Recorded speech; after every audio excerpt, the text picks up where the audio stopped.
ఈ రాత్రికాల సమయంలో విరిగి నలిగిన స్థితిలో ఇక్కడికి వచ్చావా? దేవుని వాక్యం సెలవిస్తుంది, విరిగిన హృదయము గల వారికి యెహోవా ఆసన్నుడు. If you are broken on the inside, remember the Lord is close to the broken hearted. నేను విరిగిపోయినానండి, నలిగిపోయినానండి, I'm rejected, I'm lonely, I'm dejected, అందరి చేత తృణీకరించబడ్డాను, ఒంటరిగా ఉన్నాను, నన్ను ఎవ్వరూ వద్దనుకుంటున్నారు. ఒక మాట చెప్పనా, ఎవ్వరు వద్దనుకుంటున్నారా నిన్ను? యేసయ్యకి నువ్వు కావాలి. హల్లెలూయా. దావీదును తండ్రి అన్నాడు, పోరా నువ్వు అవతల పోరా, గొర్రెలు మేపుకో వెళ్ళి, నువ్వు good for nothing, fit for nothing, useless fellow, నువ్వు వెళ్ళి గొర్రెలు మేపు చాలు. అన్నలందరిని ఆర్మీలో చేర్చాడు. కానీ దేవుడు మరి దైవజనుడైన సమూయేలును రాజు యెష్షయి కుమారులలో రాజును అభిషేకించడానికి పంపించినప్పుడు దేవుని ఎన్నికల్లో, దేవుని ఏర్పాట్లో ఎవరున్నారంటే అందరి ద్వారా తృణీకరించబడిన, తిరస్కరించబడిన దావీదే ఉన్నాడు. He is the one.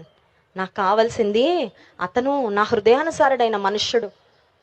మనుష్యుడు పై రూపాన్ని లక్ష్య పెడతారేమో కానీ